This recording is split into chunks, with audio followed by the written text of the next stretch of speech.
Sick? Why don't you just stay in the hospital then? Over the phone, my husband uttered cruel words.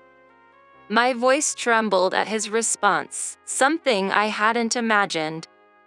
What are you talking about? I don't need a sick wife. In fact, you should be grateful that I stayed with you this long. My husband left me, a sick woman, and went on a trip with his mistress. At that moment, all the trust I had built up in my husband came crashing down. I can't believe it. He went on a trip with his mistress, leaving his sick wife. Enough is enough. I won't hold back anymore. If it comes to this, I will take revenge by any means necessary. My name is Emma, 28 years old. I've been married to my husband, Jason, for over 2 years. Our meeting place was a cafe where I used to work. He, a regular customer, started talking to me, and it led to dating. After about a year of dating, we made it to the finish line. I lost my parents when I was in the 9th grade. All that was left were my parents' house and the inheritance from my father, who was a businessman. Thanks to that inheritance, I was able to go to university. I owe my current life to my parents, and I am grateful, but losing both parents at once left me with immeasurable emotional scars. The fear of losing someone important to me again haunted me. I fell into baseless anxiety, almost leading to misanthropy. During my relationship with Jason, I expressed my anxieties many times. He was the one who accepted me in that state. During his proposal, he said this: I'm not going anywhere, and I'll always protect you. So, I want you to marry me. But I don't have a family. I'll become your family, Emma. Huh? As your family, I'll be with you forever. I won't let you feel lonely again. Jason. Believing his words, I decided to marry him. After marriage, we decided to live together in my parents' house where I had been living.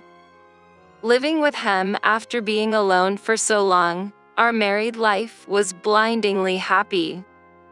After getting married, he stopped working overtime and always came straight home. It became normal for us to have dinner together. And we would often watch movies slowly before bed. We had such fun days. However, after a year of marriage, my husband suddenly started working overtime more often. Though there had been almost no overtime until then, it gradually increased to once or twice a week. And finally, most of the week was filled with his overtime. 2 months later, business trips were added, drastically reducing our time as a couple. Eating dinner alone became a daily routine. At first, I endured it, but unable to bear the sudden change in life, I decided to express my feelings to my husband.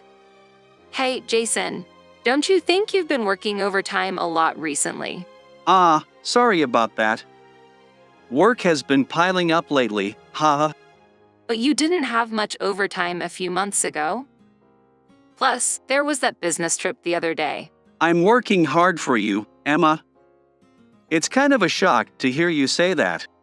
I'm sorry. Feeling afraid of my husband's intimidating tone, I immediately apologized. Then he quickly returned to his usual demeanor and smiled, saying, I'm glad you understand. Should I be the one to endure it after all? Jason is working hard every day for our married life. I should have been more skeptical, but at that time, I didn't have the courage. For me, who had lost my family, Jason was the only family I had. I didn't want to lose my precious family again. Because of these thoughts, I couldn't question him any further. Several months after that, That day, Jason came home in a state of inebriation like never before. He didn't react at all to my greeting of welcome home, and went straight to bed, falling asleep in his suit. Why? He said he had to work overtime today. A sense of anxiety that can't be put into words overcomes me. And why is he drunk? Didn't he have to work overtime? What has he really been doing, and where until now? There are so many things I want to ask. However, not wanting to damage my relationship with my husband, I've been turning a blind eye to it. Glancing at my husband, who is comfortably asleep in bed, I notice his smartphone has slipped out of his pocket. Could he be hiding something from me? Such suspicion crosses my mind. Before I know it, I'm secretly holding my husband's smartphone. I unlock it using his fingerprint while he's asleep. The screen that opens is filled with chats from his affair partner. Thanks to you, Jason, I had fun today. Thank you. When can we meet next? Please leave your wife soon and be with me. In the photo album, there were tons of selfies with a woman who seemed to be his affair partner. Some of them were quite explicit, and I felt nauseous. Still holding my husband's smartphone, I rushed to the bathroom to catch my breath. Somehow I managed to keep my sanity, but it was too much for me to handle alone. That's when I thought of my best friend from high school, Sarah, who now lives overseas. She's very smart and is currently working overseas after studying abroad in college. When I called her internationally, she answered after a few rings, saying hello. Sarah, what should I do? I might not be able to handle this. I told her this while crying. What? Wait, Emma. What's going on? My husband, Jason, he's been cheating on me. What? Cheating? I explained the whole situation to Sarah. The sudden increase in overtime and business trips after a year of marriage. Coming home drunk even though he said he was working overtime. And seeing his smartphone, which held proof of his infidelity. Sarah listened quietly as I explained, interspersing my words with sobs. Then, after I finished talking, she said to me, Emma, listen to me. I know it's hard right now, but I think it's best to gather solid evidence of his infidelity for the future. Evidence? But that means divorce. Then what? Emma, do you want to spend your entire life with a man who cheats? That is... I know you value your family, Emma. But can a person who makes you unhappy really be considered family? Sarah, her words finally woke me up. Come to think of it, I had been swallowing everything my husband said. The sudden frequency of overtime and business trips, if I thought about it, was strange.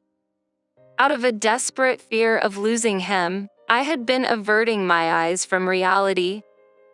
With Sarah's advice, I decided to take steps toward divorcing Jason. First, I transferred all the evidence of his infidelity left on his smartphone to mine. Sarah introduced me to a lawyer she knew, and under their advice, I dedicated myself to collecting evidence. Following my husband, periodically checking his smartphone. Collecting evidence while juggling work and household chores was truly difficult. As I was shaving off sleep time, my body was on the verge of collapse, and I almost fainted many times.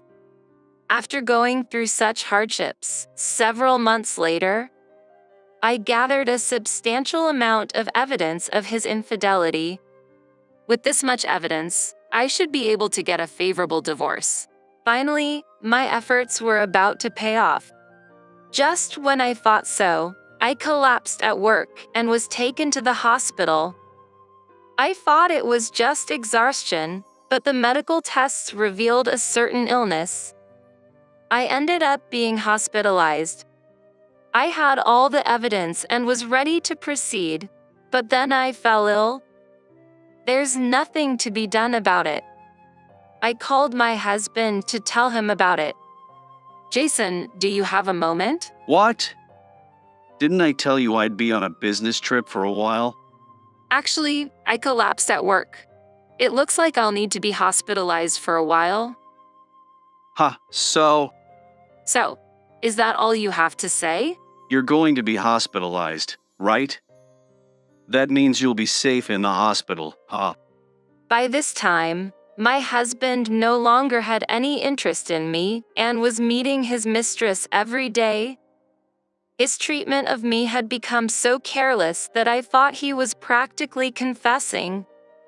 And of course, my feelings for him had completely cooled. I lost my patience with him for showing no signs of worry at all, and I couldn't help but ask, "Do you think it's lucky that I'm hospitalized?" What's with you all of a sudden? I don't have time for this. But it's true, isn't it? You're not on a business trip today. You're going on a trip with your mistress. What? How did you? It's obvious. Did you actually think you were getting away with it? I expected him to deny it, but surprisingly, my husband easily admitted to his affair. Whether he thought he was already busted and decided to be defiant, his attitude suddenly changed. Yeah, that's right. I'm having an affair. Got a problem with that. Sigh. You have some nerve, after all the lies you've told me. It's your fault for being deceived, right? Why don't you just stay in the hospital forever, huh? What? What are you saying? I don't need a sick wife. You should be thankful I'd been with you all this time, huh? At that moment, all my emotions were dyed with anger towards my husband. Thankful. This isn't the married life I wanted. How dare he? I'll make him regret this. I will never forgive you, Jason. I suppressed my desire to shout and informed my husband, feigning calmness. However, he responded provocatively. Go ahead, do whatever you want. You can't divorce me anyway. Why do you think so? Because that's the way it is, right? For you, I'm your only family. If you lose me now, you'll be alone again, won't you? You okay with that? Family, huh? If you behave, we can continue to be a family. So, with that said, I'm going to enjoy my trip with my honey. You enjoy your hospital life too. Saying so, my husband hung up the phone one-sidedly.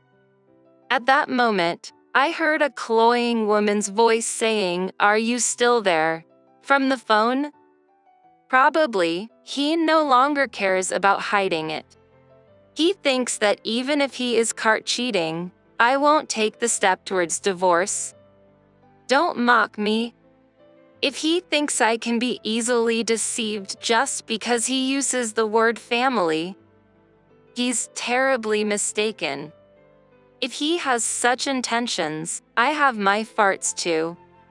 As I was bracing myself, I received a phone call from Sarah at a good timing.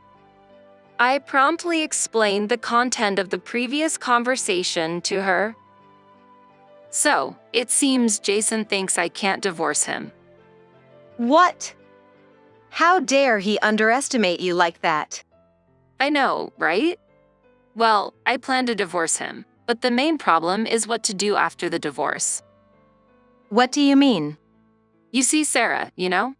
The house I'm living in now is my own. So even if I divorce him, I don't know if he'll leave immediately. And he knows the address, so he might come back. I see. Sarah thought for a moment, then said happily, "That's it." Hey, Emma. I have a good idea. Huh? The idea that came out of her mouth made my eyes widen. But now, I have no time to hesitate. I accepted her proposal and decided to proceed with the plan while being hospitalized. A few days later, today, Jason is coming back from his trip with his mistress. Having already been discharged from the hospital, I was anxiously waiting for his reaction. As expected, I got a call from Jason in the afternoon. "Hello?" As I answered the phone nonchalantly, he began to shout angrily as soon as he opened his mouth. Hey, what the hell is this? "What do you mean? What is it?" Our house. All the stuff except mine is gone. "Yeah, that's right. What about it?" What? Where are all the furniture and appliances? Don't tell me you sold them to spite me. "Of course not. I've moved them to my new place." Huh, new place. He seemed quite surprised by the word new place. He probably didn't have the idea of me moving out on my own in his mind. Jason continued to blame me in a strong tone. Don't be ridiculous. Moving out on your own. We need to talk. Tell me the address. "Huh? No way." What? Are you okay with me not coming back? "Yeah, I'm fine. What? I don't want to see you anymore, so I moved out without telling you.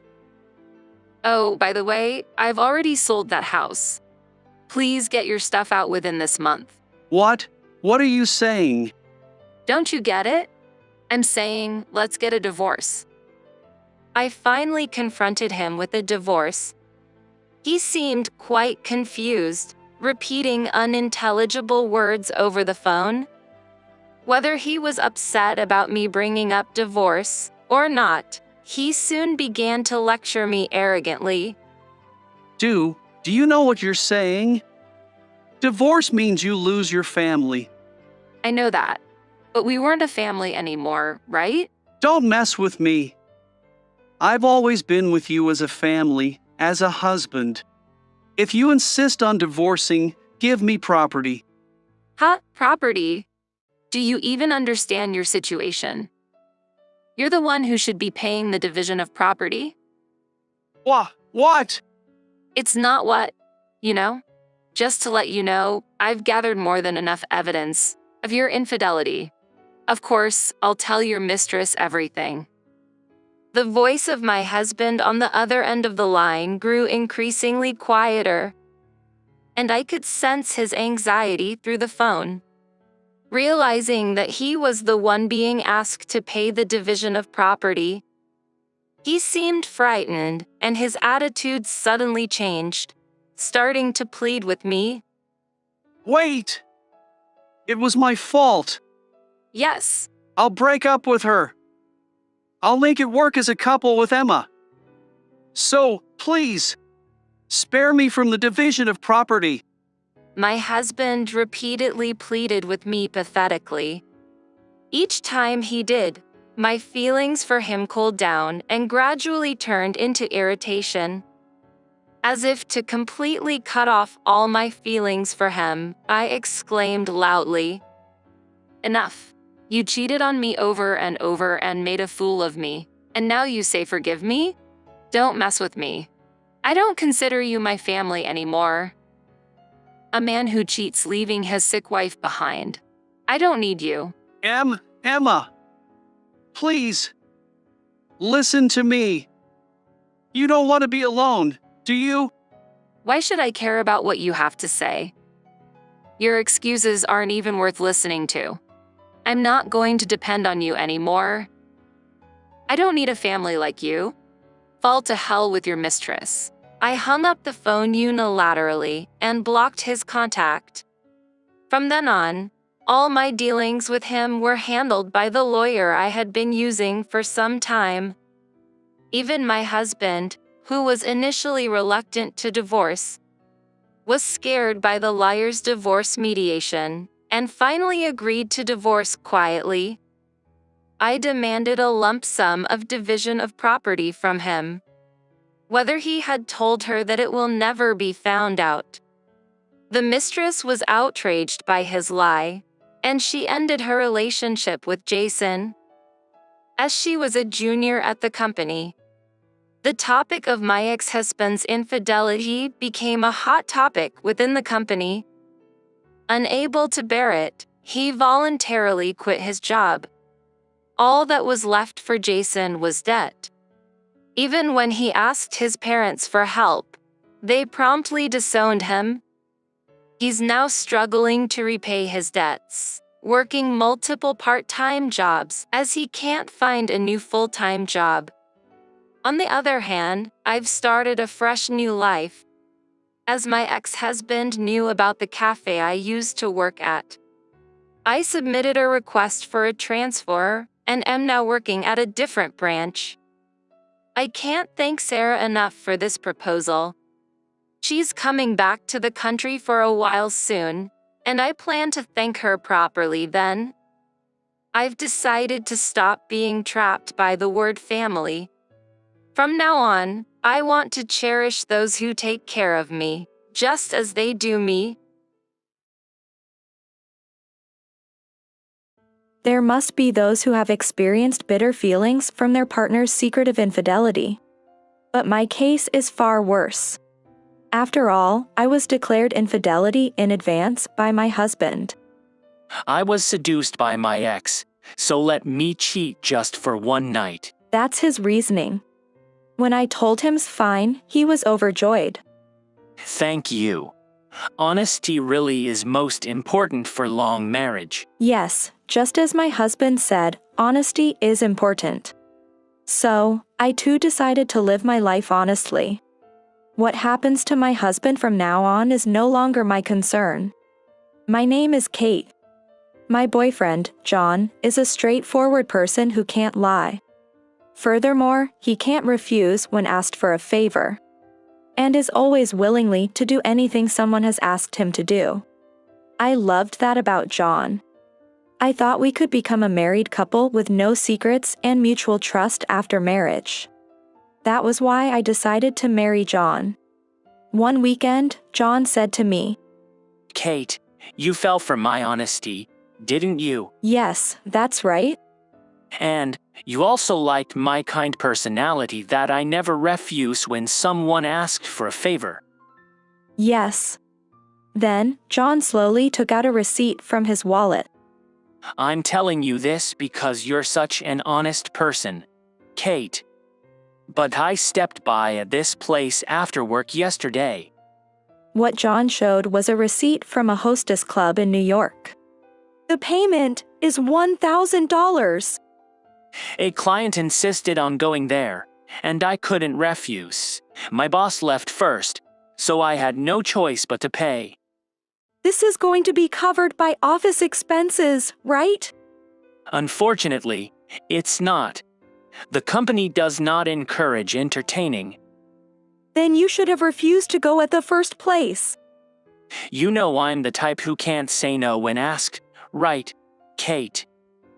Others might hide such things from their wives, like going to a hostess club. But I want to be honest all the time.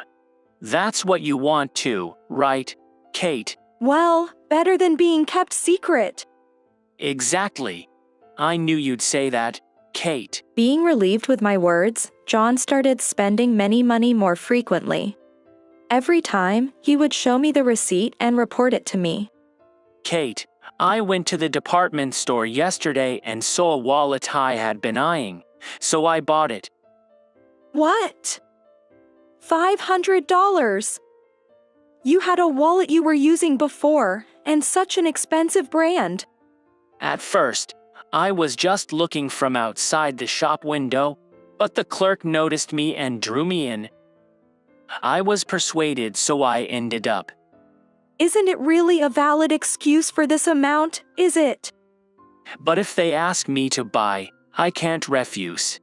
You understand my personality, right, Kate? And then the next day as well. Kate, this is the bill from last night's drinks. Huh? Isn't this quite expensive? Actually, I ended up covering my junior's share as well. What do you mean? When I invited them to drink, they said they were short of money because it was before the bonus season. If my juniors ask me, I can't rudely refuse, can I? Even so, we are also before the bonus season, you know. But you're working too, and you still have savings, right? I can't refuse when asked. You know my personality. I can't refuse when I'm asked. John would constantly highlight this, acting as if he would be forgiven for anything as long as he was honest about it. On a different day, he reported to me in a troubled manner. Kate, can I go out for a bit this weekend? Sure, but what's up?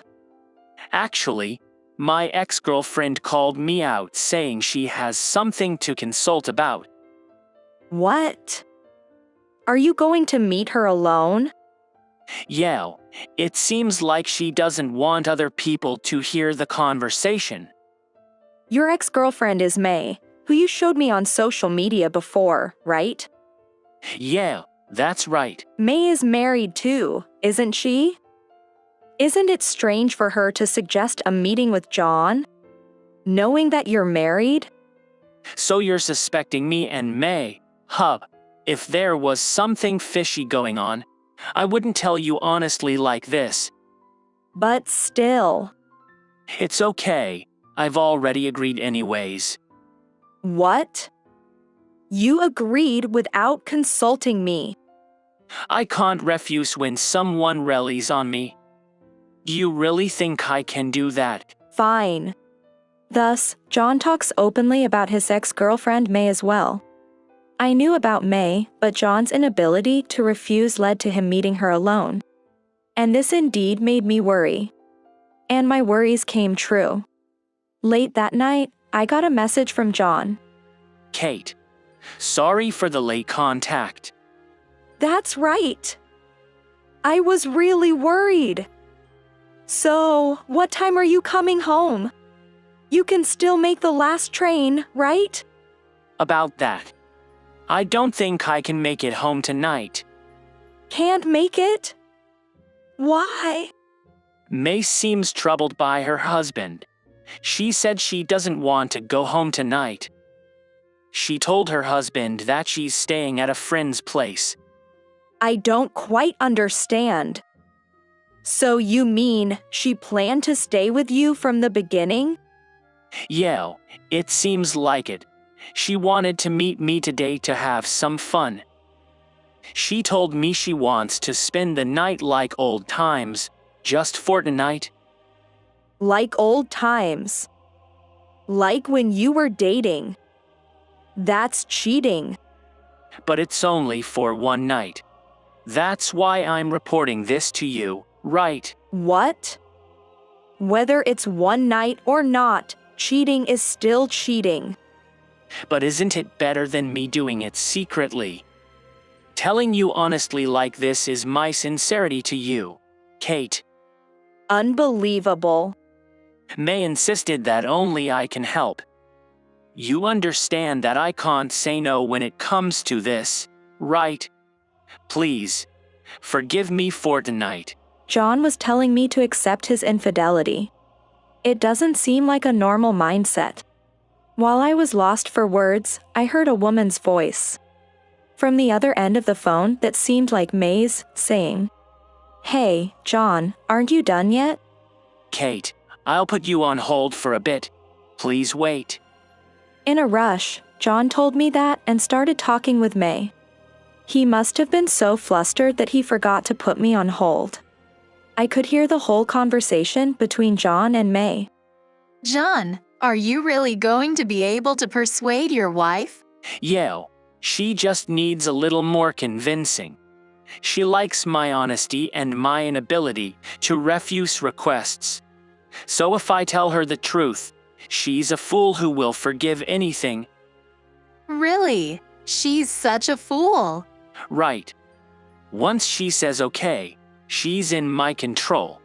If I notify her in advance, I can meet you whenever I want.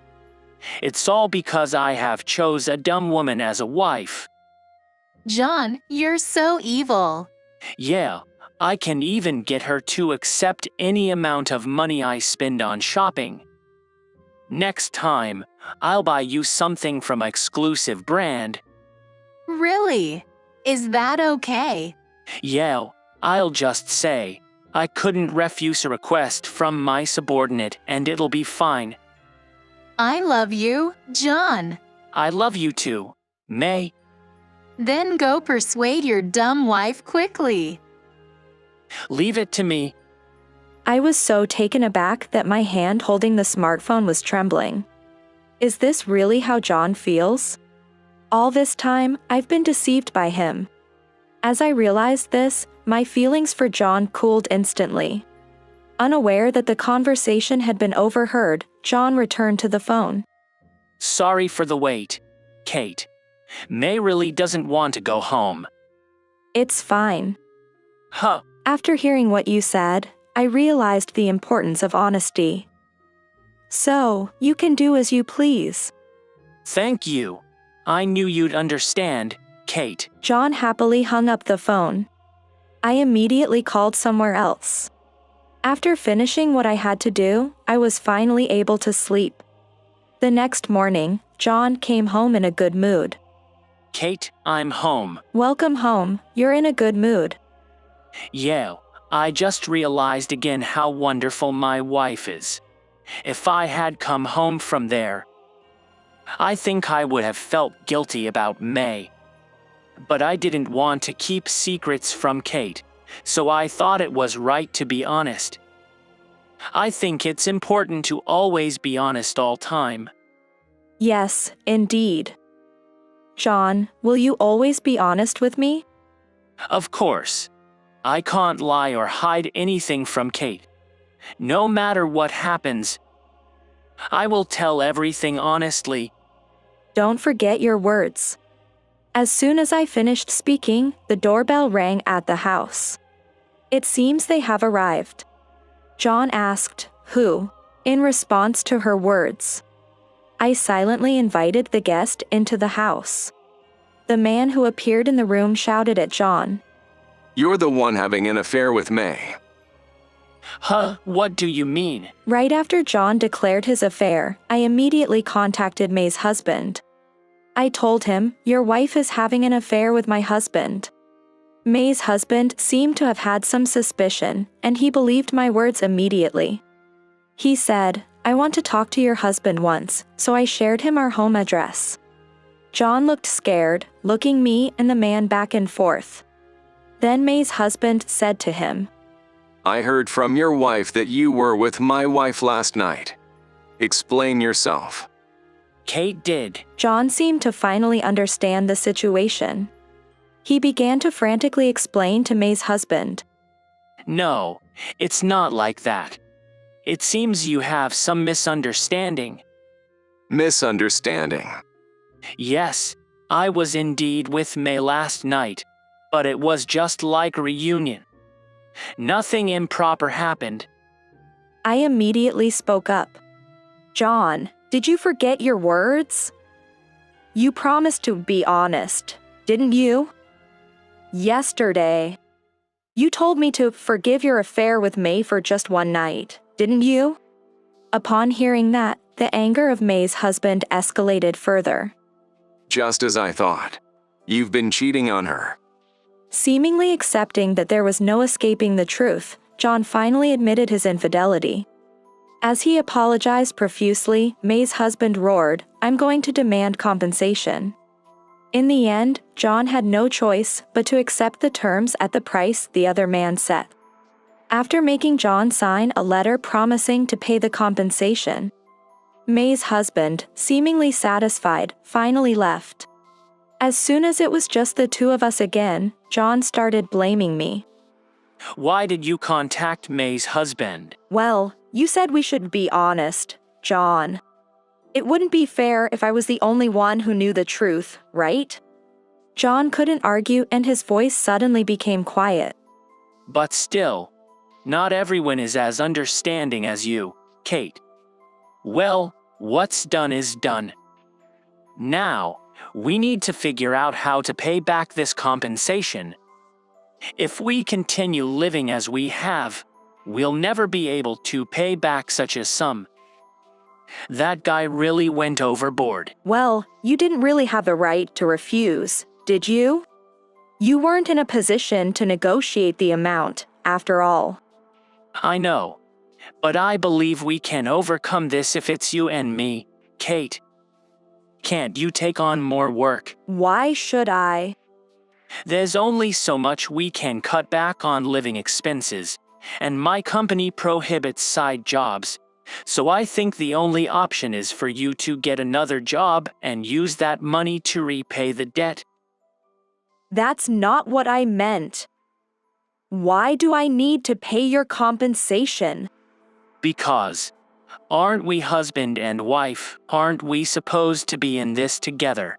Don't be ridiculous. Why should I, the one you cheated on, have to clean up your mess? But you accepted my infidelity, didn't you? So you also have a duty to pay. No way. If anything, I'm the one who should be claiming compensation. What's the point of claiming compensation between husband and wife? There is a point. I don't intend to continue as your wife from now on. Why? Don't you understand? Look back at your own actions. Cheating on me after spending our marital money because you couldn't refuse. Thinking that everything will be forgiven as long as you're honest. I don't want to be with such a foolish husband anymore. I handed the prepared divorce papers to John. Let's get a divorce. Our married life is over. What? But we've been doing well so far. That doing well is only from your perspective. I've been tolerating and lying about my feelings all along. I want to live honestly from now on, too. Just as you said, being honest is important. And my honest feelings now are that I want to get divorced from you as soon as possible. That's all there is to it. Kate. Goodbye. Do your best from now on, stupidly honest cheating man. The packing is already done. I poured out everything I had to say, picked up my luggage, and left the house. Even this house will be disposed of eventually, and will probably be included in the division of property. Right now, I don't want to see John's face anymore. Since the fact of the affair is so clear, it's certain that I'll receive compensation for emotional distress. Spending a few days staying gracefully somewhere and slowly looking for a new home wouldn't be bad. Maybe John didn't even have room to argue. He didn't say anything that day. The next day, the moment I arrived at the office, I received a phone call from John. Kate, did you inform my workplace about my affair? After John's declaration of his affair, I didn't only contact May's husband. John's workplace, John's parents and relatives, and John's friends. I told them all the details of the affair. Yes, I did.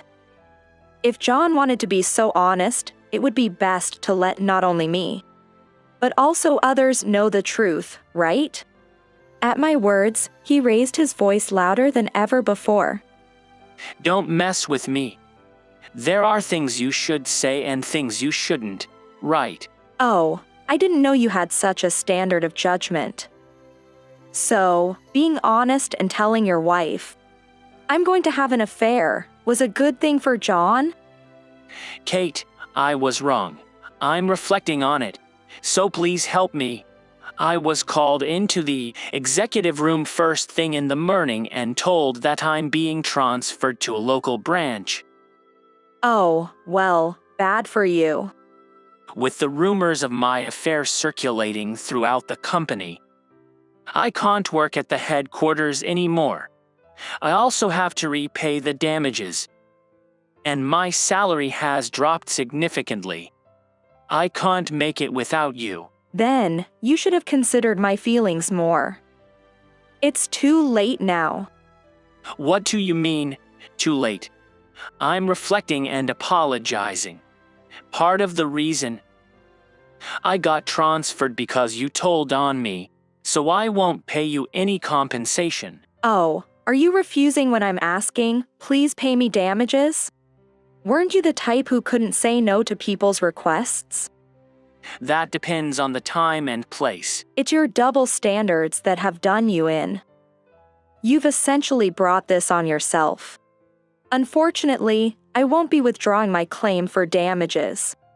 Regardless of how much you resist, you have a legal obligation to pay, so there's no way to avoid this. I understand. I won't ask you any more. So, you're going to pay? Remember, we'll split the savings half and half in the property division. So don't touch my share, okay? I got it. I have a ton of friends who owe me favors. If I ask for a loan, they'll lend me the money. Are you sure? If they find out it's for damages because of your infidelity, they might think you've brought it on yourself and refuse to pay. I won't tell them that. All I'm gonna say is, I'm in trouble and need some money. Even if you don't tell them, they already know. Did you tell my friends? Being honest is your policy, right? You're joking. I guess I'll have to ask my mother then. Your mom. Huh? Don't tell me you. Yes, of course. I told your parents everything. Being honest is not easy. While you were having an affair, I was busy informing May's husband, your workplace, your friends, your parents, and your relatives. So much people to tell. I was so busy. I'm screwed. It's over. I can sense John's despair over the phone.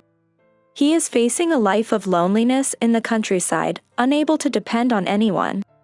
And his days will be consumed by repaying the compensation. It's all his fault, who kept using the phrase, living honestly, as a shield while doing as he pleased. Meanwhile, I have found another man after several years and about to remarry. My new partner is someone who can say no when something is wrong, considering my feelings. It seems obvious. But only after parting with John did I come to appreciate this obviousness. This time, it looks like it will be a happy marriage. You're really cheap, huh, Catherine? Cheap, you say? Exactly. You even use such words like wasteful, which is what poor people would say. Everything you wear are just cheap-looking clothes, and you have no taste. Your face screams poverty in general. But my company is a construction firm. I don't think I need to be that fashionable. The neighbors are watching, aren't they? It's embarrassing if they say the bride of the Joneses' house is ugly and unfashionable. I am Catherine Jones, and I'm 32 years old. 2 years after getting married, I hear such words from my in-laws almost every day. After marriage, I live with my in-laws, who are all spenders. My husband, on the other hand, is a type who saves money diligently. So I was somewhat surprised at his parents' way of spending their money. I continue to work after marriage. I work at a construction company started by my grandfather, and I was raised with my grandfather's teaching of modesty and frugality since I was a child. My mother passed away when I was in the 4th grade of elementary school, but both my grandfather and my father took care of me as much as they could. I was sad and heartbroken that my mother was gone, but the kindness of my grandfather and father comforted me a lot, so I tried my best with house chores for them. And when I tried various things and saved money, my grandfather praised me a lot. The company is small and there aren't many employees, but everyone gets along like a family, and they always cared about me. My grandfather also passed away before I graduated from high school, and I started working at my father's construction firm right after graduating from high school to help him as much as possible. I can't believe Catherine is old enough to join the company. Having her as our boss is reassuring, isn't it? Everyone welcomed me with such words. I met my husband, Brian, who worked for a construction company. He began to request work from our company a few years after I started working at our company. He said things like how he likes to save money. So he got along well with me, who was used to saving money. About 10 years after I started working, my father got sick and passed away. My father, who was my only relative, went to heaven, and I was so devastated. But Brian comforted me in various ways, and I gradually started to rely on him, and we got married after dating for 2 years. After marriage, it was decided that we live with Brian's parents at his parents' house. But for me, who had no relatives, I was rather happy to live a lively life with his family, and I gladly agreed. But I don't really have the thoughts of buying new things as soon as I want them, like my in-laws do. I was somewhat surprised by the brand new electrical appliances in my in-laws' house, right after moving in with them. But the house we live in is quite old. I thought that if the in-laws didn't spend too much on other things that are really unnecessary, they could have been able to buy a house a long time ago. But I didn't say such a thing because I thought it would cause conflict. And shortly after we got married, the fact that I said, "Isn't it a waste?" to their act of throwing away and replacing things without hesitation because new products were released seems to have offended my in-laws. Since then, I have been told that I am stingy and poor. Recently, even words such as ugly and unfashionable have been added to the list. My father-in-law works for a major company and seems to earn quite a bit of money. So he said that he had a life that had nothing to do with saving money like me. I thought you were a celebrity because you said you were a CEO's daughter. But you're just the daughter of a humble subcontractor. You're so poor. Yeah, both my son and I work for major companies, but he married such a poor person who only graduated from high school. I'm told such terrible things like that by my in-laws. Even when Brian hears such words, my husband doesn't say anything to his parents. On the contrary, he told me, "It's because you say unnecessary things. It's arrogant for a wife to have an opinion about her husband's parents." My husband is not interested in what his parents do. He always says, "We have decided not to interfere with each other." I didn't intend to express my opinion, but I thought I might have said something unnecessary when I saw them frowning. But I never thought I would end up being told such things over and over again. I got married when I was 30, so I was hoping to have kids as soon as possible. However, my husband didn't seem to feel the same way and wasn't very cooperative. You can't really force these things, and I think it's best to let things happen naturally. So, I haven't said anything to him. Besides, our company is getting quite busy as our employees are working hard. Everyone is working hard to support me, so I want to meet up to their expectations. In the midst of all this, my in-laws asked for a loan. "Catherine, could you lend us some money?" "Excuse me?" "We overspent a little this month and we're short on funds. We'll pay you back once our payday comes." This sort of thing started happening more and more often, and I couldn't just rudely refuse. So I helped them out a little, but gradually the amount increased, and the repayment started to have some delays. "It's only natural to help each other out as a family." When I asked for them to start paying back little by little, that's what my mother-in-law said to me. Out of desperation, I consulted my husband. "I see. I'm sorry for the trouble. I'll work more overtime and let's work hard together," he said. "After we get through this, I also want to start thinking about the future, seriously." "The future?" "I want to have kids and buy a house for us to live in separately from my parents." "What?" I was a little surprised that my husband was thinking about such things. but I was really happy. So I decided to try a little harder. However, things didn't go that easily. After a while, my husband said that his parents were on the verge of bankruptcy. Bankruptcy? Yeah, they're really in trouble. I used up all my savings to pay off their debts, but it's still not enough. That much? They're crying, saying if they go bankrupt, they will lose their position if it gets leaked to the company. So I need your help. You need my help? Can you pay off the rest of their debt for now? What? Please, you have some savings, right? I mean, your father left you a little money, didn't he? Yes, but that's supposed to be for our future. I don't want to use what my father left me for my in-laws' debts, especially since they have been bullying me for being poor. I also resist the idea of spending all the money I've been saving since before we got married. But wouldn't your parents feel uncomfortable if I gave them the money? I'll persuade them. If it's in the form of a loan, I think they'll be okay with it. Even if it's called a loan, in reality... Right. Let's have them sign an IOU. It's just a loan. But are there any possibilities that they'd actually pay it all back? My father will be retiring in 2 years. He'll get a retirement bonus, so we can get him to pay it back with that. Will your parents agree to that? I'll take responsibility for getting them to agree and make a promise to repay with the retirement bonus. Once this matter is settled, we're leaving this house. I can't stand being with my parents anymore.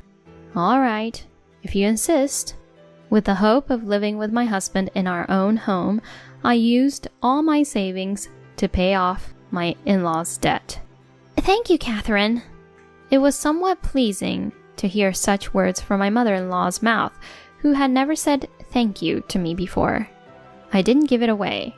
I got a signed IOU, so they'll pay me back eventually. My husband said the same, and I thought that if we could live alone without any trouble from my in-laws, it was a good result. But the next month, my husband suddenly changed his tune and started saying things I never expected. Thanks to you, Catherine. It would have been embarrassing for me if my folks had gone bankrupt. Indeed. It's all thanks to you, Catherine. I'm glad I could help. I was happy to see everyone else happy, but the next words my husband threw at me left me in disbelief. You know, I used my savings to build a house. Well, I took out a loan too. What? Thanks to you, we can move without any worries. Wait a minute. Didn't you use your savings to pay off your parents' debts? No way. There's no way I could use my hard-earned savings for something like that. I wanted to argue, saying so it was okay to use my money that I've been saving little by little. And part of that money was left by my father too. My husband said he'd put all his savings in, so I did too. But you said... Of course I did. If I said to keep my savings and use yours, you wouldn't have used your money, right? You deceived me? Come on, it doesn't matter now. Everything has settled down perfectly. So I'll be living in the new house with my lover, whom I'll remarry to, and I'll leave you here for you to take care of my parents. I couldn't understand my husband's words, and my mind went blank. What did my husband just say? That thought was spinning in my head. His lover? What? My husband is still my husband, and we haven't divorced yet. I don't understand what he meant by remarrying to his lover. What do you mean by that? I don't really understand what you're saying. What? Why not? I'm speaking so clearly. Are you dumb?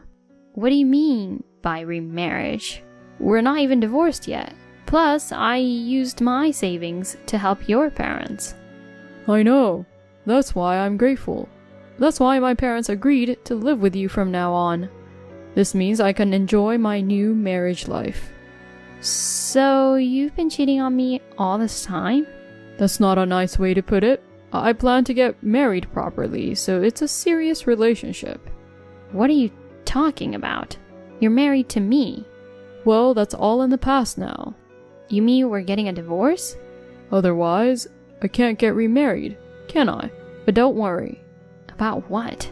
You can continue living here, get along with my folks for a long time, so you'll be the one paying the rent for this place. Seeing him say this so happily, he didn't seem like the husband I knew, but rather a different person. And my in-laws didn't object to what he had to say. So, I'm counting on you, Catherine. Huh? After all, his girlfriend is apparently still 20 years old. It'd be frustrating living with someone so young. That's why you can stay here. Stay here? Our bodies are starting to wear out. It's comforting to have someone at home who can look after us. Yes, yes. And we want you to do the housework too. My in-laws, who not only agreed with my husband but also bluntly asked me, his wife, in which we might be getting divorced, to take care of them, left me completely speechless. They probably already knew about Brian's affair. So, I'm going to pack up and get ready to move out. I'll pick up the divorce papers later. All you have to do is sign them. Brian said that and left the room. I was in shock for a while. My husband is remarrying his lover, and I'm supposed to live here with his parents. The reality that my husband revealed was overwhelming, and it felt as if it was pressing down on my heart. Having always believed in my husband and his words, I was truly in shock. I felt empty, wondering what all my hard work up until now had been for. I hated myself for being so stupid as to offer up my savings for this. I was disgusted with myself for blindly trusting and not noticing my husband's scheme. After a while, my husband returned, presenting the divorce papers with his signature right in front of me, who was still in a daze.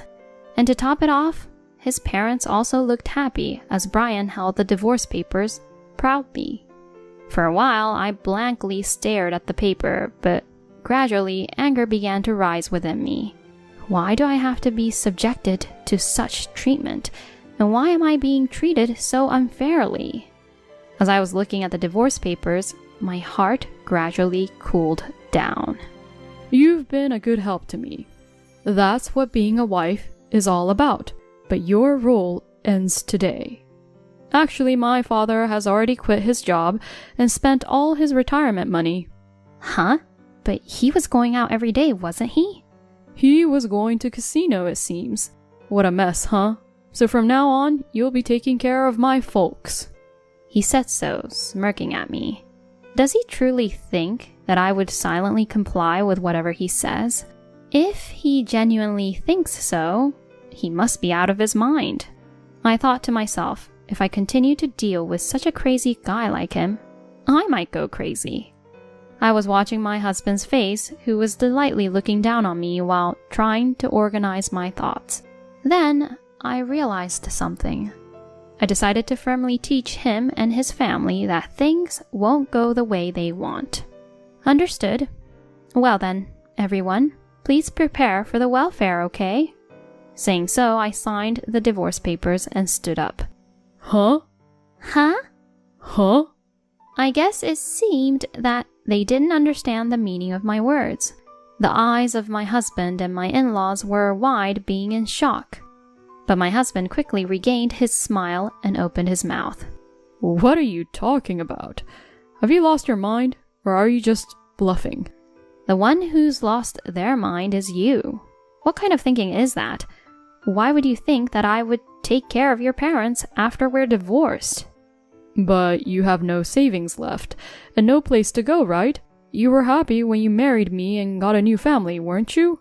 I thought it would be too cruel to take everything away from you, so I was thinking of gifting you my parents. I'll return that gift, thank you. And I'll be claiming back the money I've put in as well. Huh? There's no way that exists. You know full well that all of it was used for their debt. My parents have spent all the money and not a single dollar is left. I'm curious to see how Brian's brain works when he can boast about the fact that his own parents have spent money so recklessly. Oh dear. How unfortunate. That means you'll have to rely even more on welfare. No way. All the debts have been paid off with your money. But there is an IOU, isn't there? That's just a formality. Besides, there's no set repayment date, which means it's up to me when to repay it. In other words, I don't have to pay it back. Are you an idiot? Whether it's just a formality or not, it's still an IOU. If there's no set repayment date, that means the lender can ask for the person who borrowed the money to repay it at any time. Huh? Brian's face changed drastically. He seemed to think that an IOU without a repayment deadline meant he didn't have to repay any of it back. It's shocking considering he works for a major company. Fine. Then I'll make my parents file for bankruptcy. That would exempt them from the obligation to pay. Huh? Brian seems determined to resist until the end, but he seems to have forgotten something crucial. Well, if they file for bankruptcy, your parents won't have to pay, but you will still have to. The fact is, Brian was the one who signed the IOU as his parents' guarantor, and it was all his idea. He may have thought he wouldn't actually have to pay, and it was just a performance to convince me, but such excuses won't work. Looking at it now, I am thankful for his stupidity. When I informed him of this, he made a face as if he had just realized it. It's really thanks to you. Now I don't have to suffer in silence. At my words, now it was his turn to be in shock. To add insult to his wound, his parents were yelling at him, saying they didn't want to file for bankruptcy. He, in return, was shouting back at them. They are all only thinking about themselves. Seeing them like this, there's no way I want to be a part of this family. So, I left the house, leaving them behind. I have no regrets about leaving them at all. On my way home, I stopped by and submitted the divorce papers that I had just signed. My parents' house had been vacant since my father passed away, but it was left as it was. Brian often said that we should sell the house, but I never felt like doing that. And I'm glad I didn't. I hired a lawyer and requested my ex-husband and his family to settle the debt. Then, I got a frantic call from my ex-husband. What the hell is this? I don't know anything about this debt. But you signed it yourself, didn't you? I'm not the one who borrowed it. If the borrower can't repay, the guarantor does. That's what a guarantor is for, isn't it? I don't have that kind of money. I just bought a house. Then, do you want to file for bankruptcy? It might get you out of paying, but you'll lose everything you've got, including the house you just bought, the car you like so much, and your precious savings. You can't file for bankruptcy if you have those assets. Plus, you won't be able to get a credit card for a while. When I said that, he came up with another unbelievable idea. Upon hearing that, I was reaffirmed that this man is indeed crazy. I get how you feel. If you say so, there's no choice for this. I'll get back together with you. Excuse me? You're picking a fight with me because you want to get back together, right? I'm not heartless. If you feel that way, then I'll marry you again. Then all of our debts will be cleared, right? This time, I was really at a loss for words. I wondered if this is what they call true positivity, a concept I didn't quite understand myself. No way, that's not it. Why did I ever envision a future with a guy like him? After my father passed away, I was fully occupied mentally with taking over the construction company that I wonder if my thinking ability was also shut down because of that. But I decided to share one more piece of information since he made the effort to contact me. Oh, by the way, I think you'll get a call from my lawyer. In addition to the money you owe me, I'm also demanding property division. What? You have a girlfriend you plan to marry, right? Since she was there before our divorce, it's confirmed you were cheating. Of course, I'm demanding compensation from her too. Are you still trying to milk me for money? You're so greedy. Say whatever you want. I won't be defeated by your words. Goodbye. Since my ex-husband didn't respond, I hung up and called my lawyer and asked him to make sure all future communication with my ex-husband and his family went through him. I still have to receive property division, but all the debts have been paid off. My ex-husband ended up selling the house he bought to pay off the debts, but the balance of the loan remained. His lover, who he was supposed to marry, lost her house, was furious at being sued for compensation by me, and ended up spending all the money up to the limit of my ex-husband's credit card and left him. My ex-husband got into more debt, tried to cling on to my lawyer about it, but was turned down. But after that, he started stalking his ex-lover and got arrested, was what my lawyer told me. Naturally, he lost his job, and probably because he lost his mind, he came to my lawyer's office with his whole family to file for bankruptcy. My lawyer said he handled the procedures properly with a smile. But with the cost of the procedure, my ex-husband's family became penniless, and now the three of them are living in a small, dark apartment, working from morning till night, and living a poor, sad life. It seems that they have applied for welfare, but it seems that they were denied, because it's unacceptable for 3 healthy adults to receive money without working. Since compensation is not exempted, even if you declare for bankruptcy, they have no choice but to just work hard. Now I live in a house that has been renovated, and I am working hard again. Everyone at the company is caring for me after my divorce, helping me in various ways, and I plan to value my employees and continue to work hard while saving money.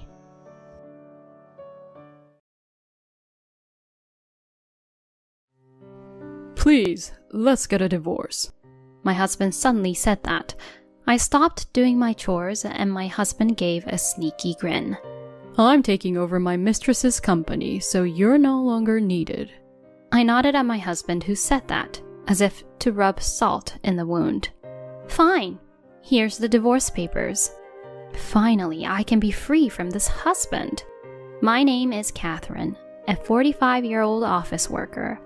We don't have any kids. My husband's name is Frank, and we both work as office workers, though at different companies. So we only see each other in the morning and at night. The daily frustration is that my husband does not help with housework at all. No matter how many times I ask him to help, he says he hasn't done it before and pushes all the troubles onto me. If that's all, it's fine, but it's infuriating that he gets sarcastic every time I do something. I have been devoted to my husband since our marriage, but his irrelevant attitude had recently turned me completely cold towards him. But I don't think about divorcing him. There's no reason big enough to make me want to divorce him. It sounds bad to call it as a habit, but my husband and I have been living like this for over 10 years. But there was a change for us. That is, my husband's attitude has been prickly recently. I was sick of his increased sarcasm, and I would find out the reason as to why my husband had changed that way in a few days. I went to work as usual that day. I had something to do at work, and I was going to leave the house earlier than usual. When I told my husband about it, he sneered and was being sarcastic. You're so inefficient. Are you really able to work? My husband laughed down at me with a snort. I held back my irritation in the morning and spoke out a little roughly, "I'm leaving," and my husband sent me off without a reply.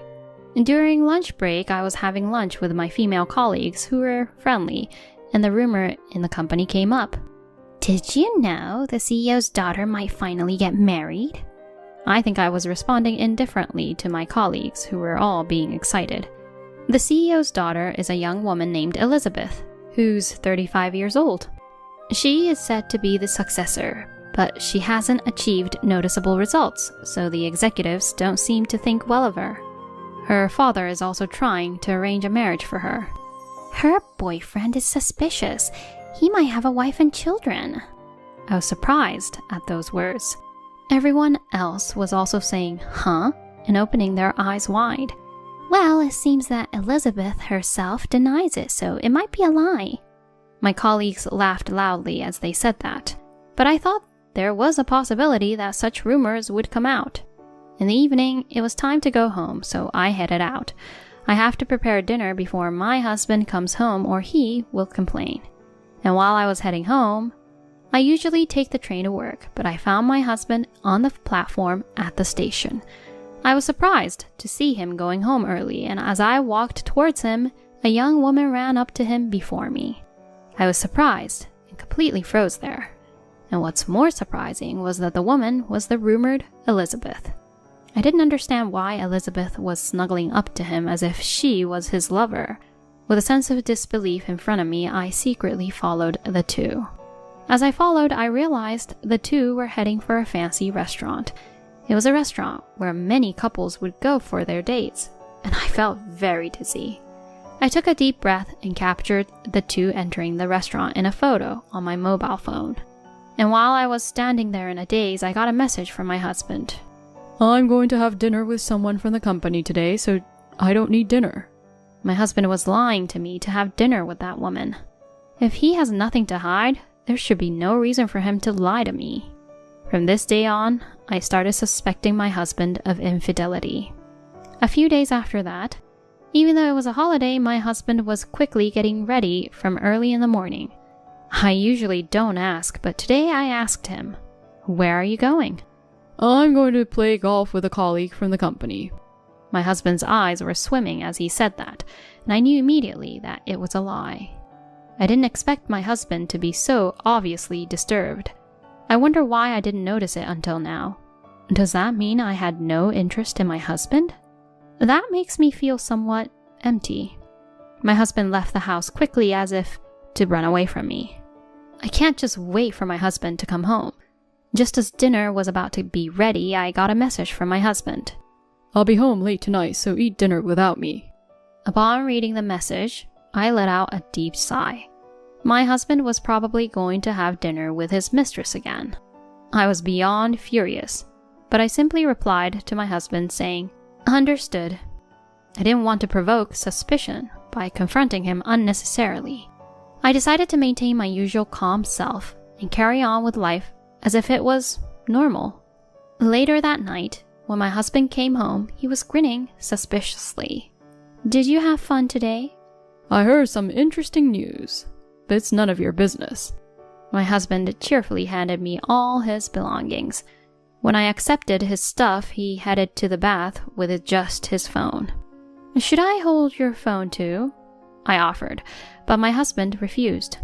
I have to check my emails, even on my days off. Unlike you, I have responsibilities at work. I could hear his voice from the bathroom, and I thought he was lying. It's unlikely he'd be dealing with work matters on his personal phone. He probably just wanted to keep in touch with his mistress without me disturbing him. I felt my feelings for my husband cooling down more than ever. A month went on like this. My husband continued to meet with his mistress, and I had collected substantial evidence. I only had to confront him now, but I didn't know when would be the right time. Then one day, my husband suddenly said, I'm quitting my job. "What?" This was the first time I heard about this, and I was a little taken aback. He couldn't possibly be quitting his job without discussing it with me. When I asked if he would start working soon, my husband looked at me with a displeased look. I'm not like you. I'm competent. I'm only quitting because I was headhunted. And don't think that just because I'll be earning more, our lifestyle will improve. It won't. My husband smirked and started looking at his phone. It was clear that he was up to something, but I simply replied, "I see. When are you quitting?" I've already submitted my resignation.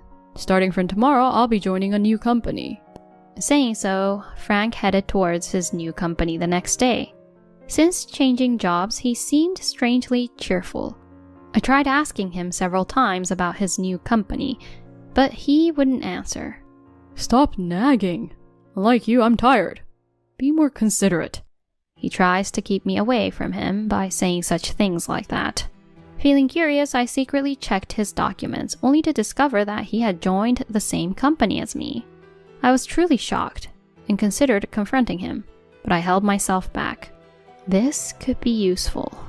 The next day, Frank, who usually left home early in the morning, came home at noon, which was very rare of him to do.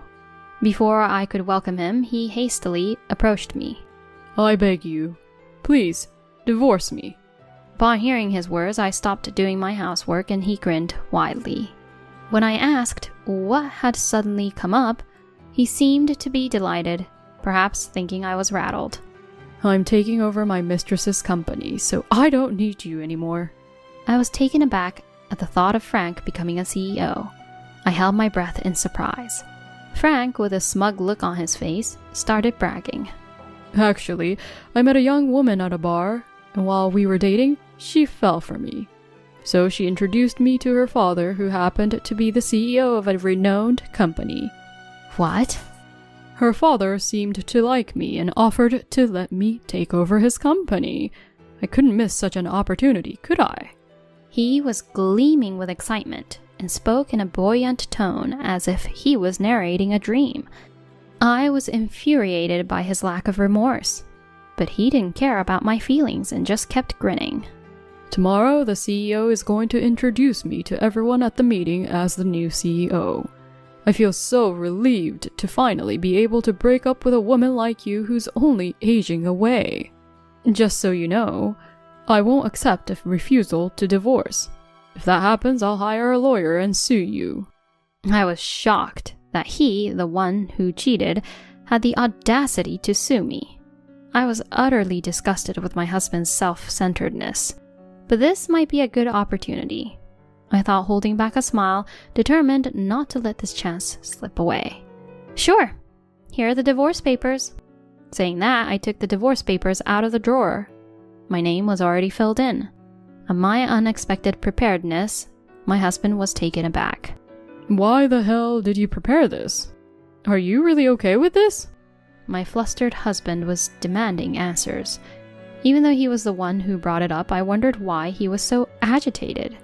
Did you really think I wouldn't notice anything about your affair? After I tossed a few photos on top of the divorce papers, Frank made a face as if he couldn't believe it. While he was out with his mistress, I had contacted a detective agency to gather evidence. I have all the evidence. You can do as you please about becoming the CEO, but I'll be sure to get division of property. When I said that, he stood there with his mouth open.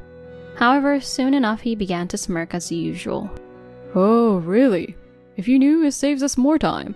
I can afford to pay alimony. After all, I'm going to be the CEO.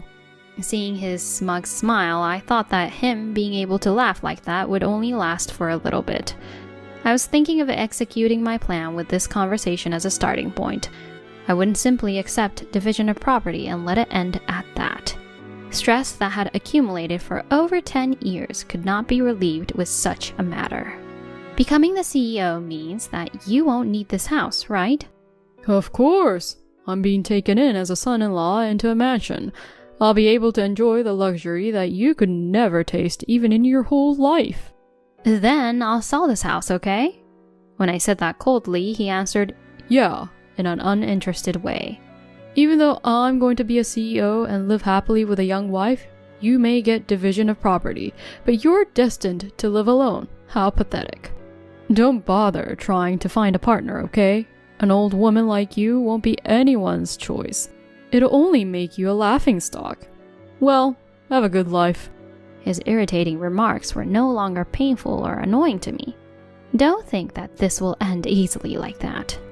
After I said that, Frank, mistaking it as words of frustration, laughed out loud while holding his stomach. That day I packed up and moved out by the evening. He also packed his car and headed off to his mistress's place in a hurry. The remaining furniture and house were already sold. With the money from the sales, I headed to the apartment I had previously had my eye on.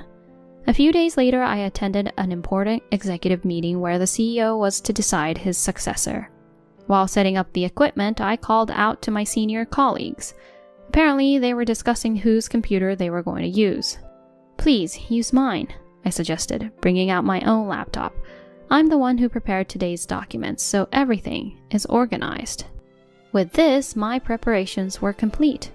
All that remained was for the CEO and the executives to gather. An hour later, the CEO and executives took their seats. I waited, ready to operate the computer as the meeting progressed. As I mentioned earlier, I've brought our successor candidate with me today. I believe you all know him, but let me reintroduce him. As the CEO finished his sentence, my husband walked in, wearing a wide smile. Next to him, Elizabeth was also smiling elegantly. My husband strolled in, a confident grin on his face. However, the moment he noticed me operating the computer, he blurted out a startled, "Huh?" "What's wrong?" Elizabeth asked him, to which my husband quickly recovered and brushed it off with a, "It's nothing. Could you display his information, please?" Smiling to myself, I followed his instruction and projected onto the screen the incriminating evidence of my husband's infidelity. This was my plan. Even if my thick-headed husband paid division of property, he wouldn't reflect back to his own actions and what he had done. That's why I wanted to expose my husband's ugliness in front of a lot of people and have him reflect back to his own actions even if he didn't want to. The atmosphere in the conference room instantly changed. Both my husband and the CEO were stunned, their faces turning red as they stared at the screen. "Is something wrong? This is his information. I think it might be faster if you look at this. Oh, by the way, I'm his ex-wife." I was quite surprised when he suddenly mentioned about divorce yesterday. He was so excited about becoming the CEO. As I spoke nonchalantly, my ex-husband frantically approached me, raising his hand towards me. I braced myself for the impact, clenching my teeth and refusing to avert my eyes. But his hand was quickly restrained by a security officer. "Explain what is going on," the CEO demanded in a low voice. My husband, restrained by the security officer nearby, turned pale as he stared at the CEO. "Don't say anything unnecessary," my ex-husband warns me as he glared at me. I smiled back at him and argued back. "Unnecessary? Like how you cheated on me with Elizabeth?" Upon hearing this, my husband's face turned even more pale. The CEO, Elizabeth, and all the executives who were present there held their breath, looking at my husband. "That's not true. She's just trying to sabotage the meeting." Seeing my husband struggle to turn off the computer, I quickly switched the screen, displaying a photo of him at the train station acting intimately with Elizabeth. After seeing this, I started to investigate about my ex-husband and found out he was cheating. I've put up with his sarcastic comments for over 10 years, but his affair was the last straw for me. As I explained, Elizabeth looked agitated and glared at my husband. "You told me you were single." It seemed that she didn't know. Frank was scolded by the CEO, saying, "What the hell is this?" and he shrank back in fear. "When did you start seeing each other?" "A year ago. I met him at a pub I was taken to by a friend. I had no idea he had a wife he'd been with for over 10 years. I couldn't believe my ears when I heard what Elizabeth had said. When I glared at Frank, he became awkward and his eyes swam. Then the CEO began to approach him. "Good thing I found out before I declared you as my successor. You know what's going to happen now, don't you?" "Wait a minute, you can't mean—" "I can't have a man who lied about being single and deceived my daughter as the CEO." The CEO's angry voice echoed throughout the conference room. Hearing those words, Frank collapsed powerlessly to his knees. I felt sorry for Elizabeth, who was standing stunned in silence near a guy like Frank. "I can't believe you were that kind of person. Let's discuss the engagement in a proper place. Don't you dare think that you can stay in this company after doing this." The CEO said that and instructed Frank and Elizabeth to leave. He tried to say something, but the CEO glared at him and turned pale again, so he stumbled out of the conference room. I felt refreshed watching him being in that kind of state. "Don't think you can get away with this too, all right?" The CEO said that, looking bitter at me. He must have had mixed feelings about me humiliating him about his family to the public. I do feel sorry for causing such a fuss in an important meeting.